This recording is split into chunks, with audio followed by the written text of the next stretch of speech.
No, it's just the neighbor shaking on the tree. Okay, back to the book. Hey everyone, Fina here from Fina Reads. Welcome and welcome back to my channel. Today I want to talk with you about the books that I've read that have been 2024 releases. And I thought I'm trying something different. Instead of just listing them all out, I'll throw them in a tier list. I've never done this before. So let's switch right on over to my screen. Let's look at the tier review list. First of all, the different levels that I've done. So as you can see on the list down here, there are not too many 2024 releases that I've actually read this year. So I thought, let's keep this relatively simple. Starting with, is this a contender for the favorite of the year? This book was definitely worth reading right when it came out, right in the release year. It's that good that you had to read it immediately. The next time is, yeah, I had a good time with it. It was a good book. Could I have waited another year or two? Sure, but I'm glad I read it. The next one is, meh. And the last category is, that was a disappointment. That was not worth reading. So the first book is Cask H. Blade by Benjamin Averin. This is the third book in his trilogy. I've read the entire trilogy this year and loved it. My favorite book in this series is definitely book 2. But it was a fantastic conclusion to the series. I'm actually going to move it into the favorite of the year contender. We're starting off hot here because, yeah, that's what it is. This is a favorite series, most definitely now. And you will see it in my 2024 ranking video that is coming out early January. I don't understand those people who already put those out in December. Like, are you not reading any books for the rest of the year anymore? I don't know. I'm reading till the last day. So my top books of 2024 will come out early January, and I'm pretty sure you'll find that one in that video. Next up, Bride by Ellie Hazelwood. So Ellie Hazelwood is a romance author, and all of her romances are all following the same pattern, essentially. It's usually a very similar story across all of them. I'm at a point where I haven't read the one that was released this year, and I probably don't want to continue reading her books. Bride is her first fantasy novel, or should I say romantasy, because I think that's the better category. And boy, was this awkward. This was not a good book. I mean, it has to go into the meh category. First of all, it's the same pattern as her usual stuff. The fantasy elements were just so few and far in between. I mean, again, it's romantasy more so than like epic fantasy. I don't think that was ever meant to be that. There were so many really cringy moments and yeah, no. Alrighty, next up, Zamil Akhtar's Dark Drinker. That is book 4 in the Gunmetal God series. I reread the entire series this year in anticipation of that release, and I was really excited about it. And I definitely had a good time with it. I actually even think I'm super excited that I read it in the release year. So if you haven't read the Gunmetal Gods saga at all yet, it's a cosmic horror, dark, gritty fantasy, very character driven. Although book 4 was not as character driven, it was more filling in some plot points to get deeper into the happenings of book 3, and it was fantastic. I didn't vibe with everything. There was one character that I didn't like too much, but it was the same fantastic writing, and I just love this story, and I can't wait to see where else we're going with that. The next book is Dark Town by Palma Pickering. And this one I received as part of a book tour that I joined, so I received a review copy. I also won at the same time an ebook from a giveaway. I had a good amount of copies of this book, and I had a good reason to read it, and I loved it. So it's a lit RPG book with a female main character and that little goblin that you see on the cover here, and it was so much fun. It's a bit slower paced in nature. The best part of it, though, was that the main character has red terriers as pets, and I myself own a red terrier. And that is not a breed that you see very often or that people generally know. So I was super excited to see that in a book because I don't think I will ever see that again. And then I just like the lit RPG element. So lit RPG is a subgenre that I'm relatively new to. This was just my third lit RPG book that I've read. but I had a lot of fun with that. So this also, similar to Dark Drinker, falls for me into the category of worth reading in the release year. And I cannot wait for book 2 that is coming out in 2025. Next up is Dear Hannah by Zoe Stage, which is a sequel to Baby Teeth, one of my favorite psychological thriller type of horror books, which is about a creepy child that I think is just misunderstood, but does some really weird shit.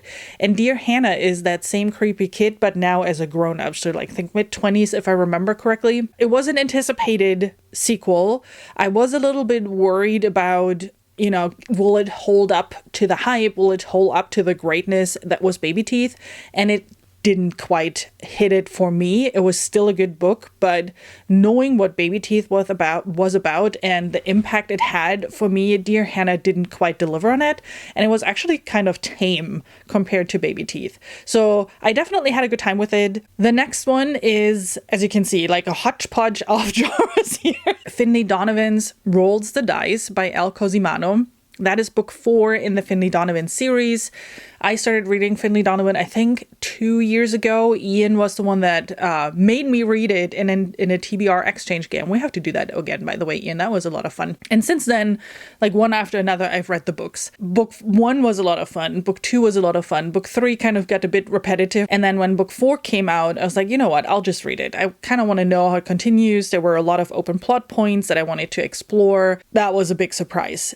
Rolls the Dice closes out a lot of story points, and it is so well done. I mean, don't get me wrong, it's so ridiculous, and I don't think you could actually go into that direction with that, but it was really well done.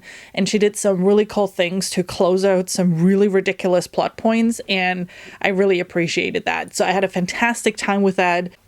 Oof. House of Glass. Meh. Honestly, it's 2 or 3 months ago that I read it, and I barely even remember what it was about. Oh, it was definitely also a creepy kid type of situation. I do remember I was not super impressed, and I was kind of like and bored after a while. It's definitely a meh book. A Journey Thrice Begun by Sean Bobby Kerr. I received it as an e-arc. I just finished it yesterday, and I waited with this video till I finished it because I wanted to include it in this one. And I'm very torn with this one, and I will explain more in my wrap up early January. So if you want to know exactly my thoughts on this book, definitely check that one out. The writing is phenomenal. The first half of the book is phenomenal. The second part of the book is where it fell apart for me. So I'm kind of between those two. So the first half of the book would actually be up here somewhere. And if it would have continued what he'd done in the first half, this would be definitely a top contender for the favorite of the year. But the second half changed in tone, and there were some plot issues that I had that I just couldn't get out of, that I was just sitting there. I was like, dang it. Why? And the writing was so good. Man, this author can write. So it's not like I'm at a point where it's like, where do I put this? So if you want to see more of that, definitely check out my wrap up for December. But yeah, you know what? I'll just throw it in here.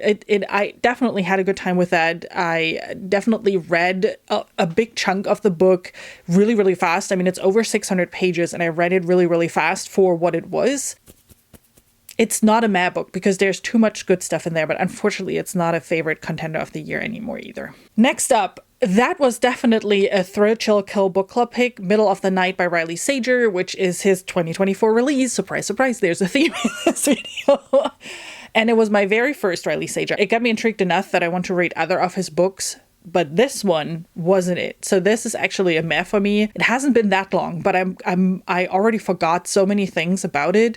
But I love the setting of the cul-de-sac, and you're working with just those families, and it's kind of like a years later, reminiscing on what happened all these years ago to that kid. Some of these conclusions just didn't work for me, and the ending definitely fell apart for me. Oh boy.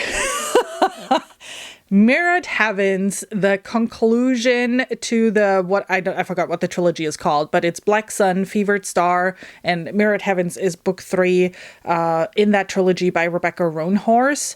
And I've read Black Sun when it came out in 2021. loved it. What a fantastic setup. Everything was great about this book. The writing, the story, it was a 5-star read for me. And then this year, we finally got book 3. So I reread book 1, I read book 2, which I didn't like as much as book 1, but given that the reviews were so negative about Fevered Stars, I actually liked it a lot, and it was a big surprise for me. Just then for Mirrored Heavens to not deliver at all. I did not like it. I did like so many things that she set up in book 1 and book 2 were just poof, gone and irrelevant.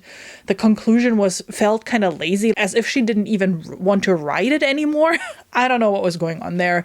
It did not work for me. It was a big disappointment. Next up, another arc. I think the author's name is Empty Lane. This is A Murder of Crows, which is an urban fantasy detective novel. Uses a lot of very typical urban fantasy themes.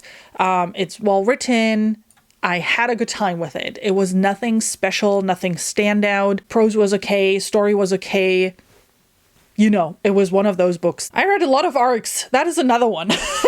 But to be fair, this book I would have read even if the author wouldn't have sent me an arc. The author, by the way, is Bookish Chaz, an amazing booktuber if you want to go check out his channel. And he released his second book, The Nomad's Crucible. This is a standalone. Nomad's Crucible is a sci fantasy with kind of Mandalorian vibes, and I loved it. It was such a fun ride. It is a bit more plot driven than character driven. I'm a very character focused reader, which is why it's not a favorite of the year for me, but I definitely want to throw it into the worth reading in the release year type of category because it was great. It was such a fun and unique story. It had so many really interesting elements within it. His writing was great. A lot of good things. The only complaint that I have about this book is he said it's a standalone, but then he put something in the end where I was like, so where's part 2? Huh? Where's part 2? It's the only complaint I have. Next up, The Other Valley by Scott Alexander Howard.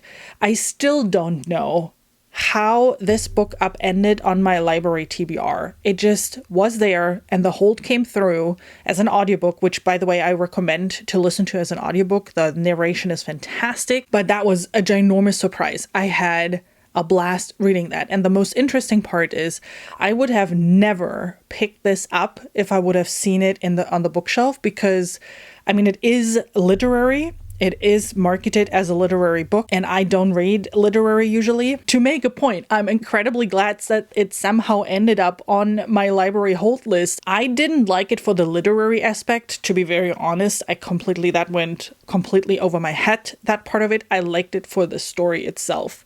It is such an incredible, well-told, time travel related story where the time travel is handled in such an interesting manner that I was just sitting there and I couldn't even do anything else because I just wanted to listen to the book, and I was just so gripped by that story. Also, the main character was fantastic.